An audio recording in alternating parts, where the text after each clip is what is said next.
하나님 아버지 감사합니다. 오늘 새벽 가운데 새벽을 깨우고 주님 앞에 기도하고자 주님 앞에 나와보고자 나오니 주의 성도들이 있습니다. 주님. 주님 우리를 인도하여 주셨소서. 주님. 주님 우리가 주님께 기도합니다. 우리가 주님께 묻습니다. 왕이신 우리 하나님이시여 우리의 주님이시여 우리 백성들을 주의 성도들을 주님께서 이끌어 주시고 이 예배 가운데 역사하여 주시옵소서. 아멘. 예수님 이름으로 기도하였습니다. 아멘. 오늘 말씀은 사무엘상 2장입니다.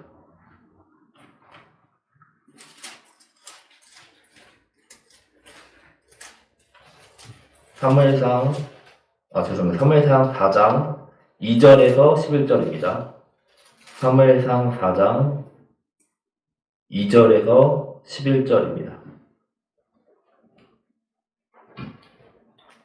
구약성경 414페이지 사무엘상 4장 2절에서 11절입니다.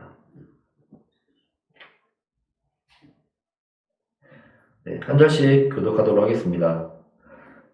블레셋 사람들이 이스라엘에 대하여 전열을 벌이니라. 그 둘이 싸우다가 이스라엘이 블레셋 사람들 앞에서 패하여 그들에게 전쟁에서 죽임을 당한 군사가 4,000명 가량이라. 백성이 진영으로 돌아오매 이스라엘 장로들이 이르되 여호와께서 어찌하여 우리에게 오늘 블레셋 사람들 앞에 패하게 하셨느고 여호와의 언약궤를 실로에서 우리에게로 가져다가 우리 중에 있게 하여 그것으로 우리를 우리 원수들의 손에서 구원하게 하자니. 이에 백성이 실로에 사람을 보내어 그룹 사이에 계신 만군의 여호와의 언약궤를 거기서 가져왔고 엘리의 두 아들 홈니와 비느하스는 하나님의 언약궤와 함께 거기에 있었더라. 여호와의 언약궤가 진영에 들어올 때 온 이스라엘이 큰 소리로 외치매 땅이 울린지라. 블레셋 사람이 그 외치는 소리를 듣고 이르되 히브리 진영에서 큰 소리로 외침은 어찌 됨이냐 하다가 여호와의 궤가 진영에 들어온 줄을 깨달은지라. 블레셋 사람이 두려워하여 이르되 신이 진영에 이르렀다 하고 또 이르되 우리에게로 하로다. 전에는 이런 일이 없었도다. 우리에게 화로다. 누가 우리를 이 능한 신들의 손에서 건지리요. 그들은 강야에서 여러 가지 재앙으로 애굽인을 친 신들이니라. 너희 블레셋 사람들아 강하게 되며 대장부가 되라. 너희가 히브리 사람의 종이 되기를 그들이 너희의 종이 되었던 것 같이 되지 말고 대장부같이 되어 싸우라 하고. 블레셋 사람들이 쳤더니 이스라엘이 패하여 각기 장막으로 도망하였고 살육이 심히 커서 이스라엘 보병에 엎드러진 자가 30,000명이었으며 하나님의 궤를 빼앗겼고 엘리의 두 아들 홈니와 비느하스는 죽임을 당하였더라. 아멘. 네, 오늘 담임 목사님을 대신해서 이렇게 같이 말씀을 전하게 되었습니다. 혹시 담임 목사님이 이메일에 쓰시던 닉네임을 성진님께서 아십니까? 지금도 사용을 하고 계신지는 모르겠는데 이전에 다음 메일을 목사님께서 초창기부터 이렇게 쓰셨는데 그 메일의 닉네임이 주의 용사 불탱커였습니다.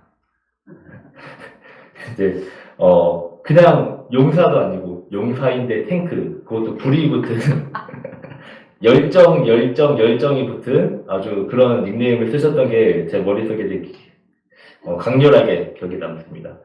그 초창기 때부터 그런 열정을 가지고 지금도 그런 열정으로 사역하시는 담임 목사님을 이제 제가 후배로서도 정말 존경하게 되는 것 같습니다. 저도 이 젊은 나이에 뭔가 열정적으로 많이 해보려고 합니다. 제가 이제 복지관에서 일할 때도 정말 열정적으로 뭔가 하나를 해도 나는 좀 다르게 하겠다. 나는 좀 더 멋있게 해보겠다. 뭔가 더 좋은 거를 해보겠다. 이런 생각을 가지고 이렇게 열정적으로 일을 하고 있는데 제 상사가 이렇게 얘기를 하더라고요. 열정적인 사회복지사들은 이제 물을 한 컵 갖다 달라고 하면은 그 물 한 컵에 비타민을 넣고 녹차잎을 위에 띄워서 아주 정성스럽게 물 한 잔을 갖다 준다는 겁니다.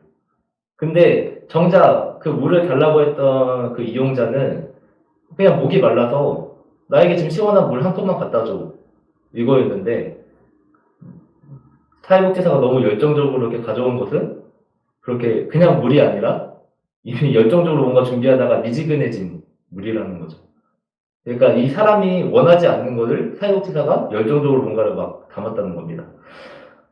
그래서 이 얘기는 뭐냐면은 저희 이제 복지관의 이제 보스 관장님께서 이렇게 얘기를 하시는데 복지관의 주인은 이용자다라는 말을 합니다. 우리가 서비스하는 대상이 그 복지관의 주인이고 우리는 직원이다.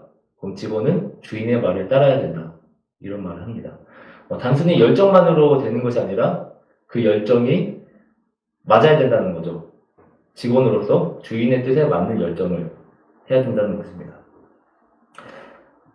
그 열정으로 인해서 내 자의적인 판단으로 하게 된다면은 그 열정적인 행동이 다른 방향으로 이어갈 수도 있다는 것입니다. 오늘 말씀이 그러한 모습입니다. 이스라엘과 블레셋이 전쟁 중에 있습니다. 특히 이 시기는 사사기 시대입니다. 사사기 시대는 여호수아 시대에 가나안 땅을 정복하고 이스라엘 여기 들어와서 살았는데 아직 왕이 없던 시기. 네. 아직 왕이 세워지지 않고 사사들이 이제 지도자가 되어서 이스라엘을 이렇게 하던 시대였는데 이 사사기 시대를 관통하는 성경 구절이 있습니다. 이게 사사기 맨 마지막 구절인데요. 제가 말씀드리겠습니다. 사사기 21장 25절입니다. 그때에 이스라엘에 왕이 없으므로 사람이 각기 자기 소견에 옳은 대로 행하였더라. 아멘. 사사기 마지막 말씀을 보면은 그때 이스라엘에 왕이 없으므로 사람이 각자 자기 생각대로 살던 시대라고 합니다. 이 사사기 시대에 블레셋과 전쟁 중에 이스라엘이 큰 패배를 당했습니다. 그러자 오늘 말씀에서 이스라엘 사람들이 이제 묻습니다. 우리가 왜 패배를 당했지? 왜 우리는 하나님의 백성들인데 왜 블레셋에게 우리가 패하였는가? 그러자 이스라엘 사람들이 서로 이야기하기를 우리가 하나님의 힘을 못 받았기 때문이다. 그럼 하나님의 언약궤를 가져오자 라는 이야기를 합니다. 이 하나님의 언약궤는 하나님의 임재의 상징입니다. 이 언약궤를 가지고 요단강을 건널 때에 요단강이 홍해처럼 갈라졌습니다. 이 언약궤를 메고 여리고성을 7바퀴를 돌았을 때 절대 무너지지 않을 거라던 여리고성이 와르르 무너져 내렸습니다. 이처럼 하나님의 언약궤는 정말 그 강한 힘을 가지고 있다고 이스라엘 사람들이 생각했고 이 시기가 그 여리고성이 무너졌던 시기보다 몇백 년 지난 시기임에도 불구하고 이스라엘 사람들은 그것을 기억하고 우리가 하나님의 힘을 받자, 하나님의 힘을 받자고 하여 언약궤를 가져오게 된 것입니다. 근데 결과가 어떻게 되었습니까? 10절입니다. 블레셋 사람들이 쳤더니 이스라엘이 패하여 각기 장막으로 도망하였고 살육이 심히 커서 이스라엘 보병에 엎드러진 자가 3만 명이었으며 처음 패배가 4천 명이었는데 하나님의 언약궤를 가져왔으면 이겨야 되잖아요. 오히려 3만 명이 죽임을 당하는 훨씬 더 큰 패배를 당하게 됩니다. 이걸로 이스라엘 사람들을 모두 도망치고 각기 집으로 숨어 들어가게 됩니다. 이스라엘 사람들의 생각은 어떻게 보면 꽤나 일리가 있어 보입니다. 하나님의 언약궤를 가져오면 우리가 이길 수가 있다. 우리가 하나님의 언약궤를 통해서 하나님의 기적을 봤다. 우리가 그 역사를 기억한다. 그 남북문락의 여리고성도 무너뜨렸는데 왜 블레셋 사람들이 이기지 못한 것일까요? 어떻게 보면 우리가 생각하기에 좋은 선택 같았는데 왜 패배하게 된 것일까요? 이거는 사사기 시대를 관통하던 그 말씀 구조가 일치합니다.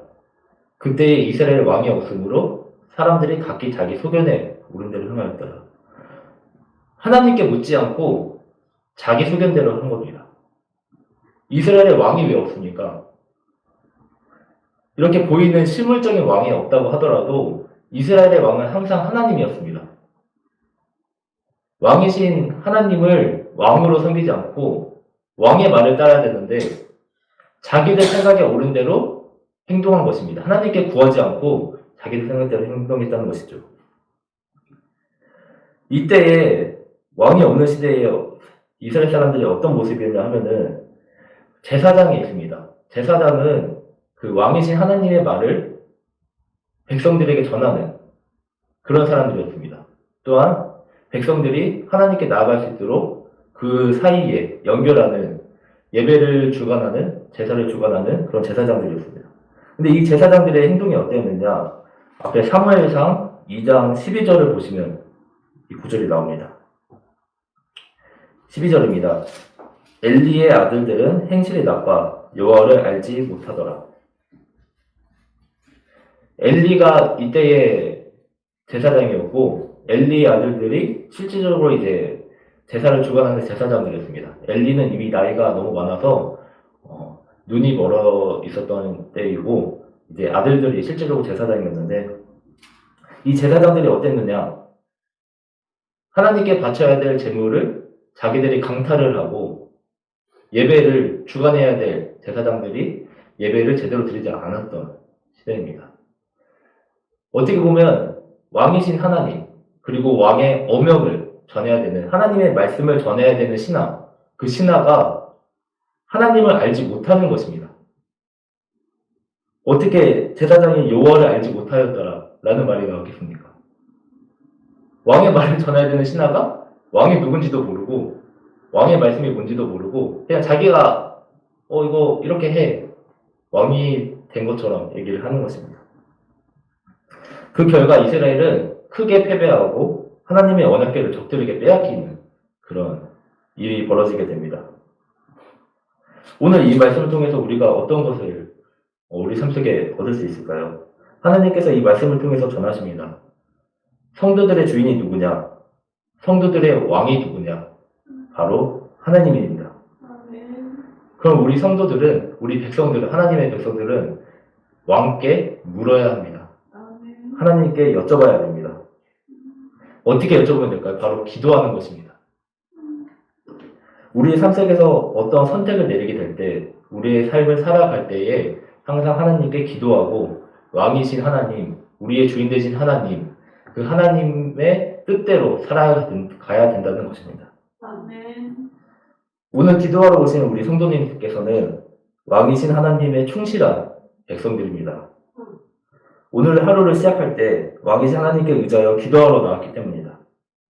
우리가 기도를 통해 우리의 삶의 여러 가지 선택 가운데 하나님의 뜻이 무엇인지 구하길 원합니다. 아멘. 먼저 하나님이 원하시는 것이 무엇인지 구하고 살아가는 우리 성도님들이 되시길 바랍니다. 아멘.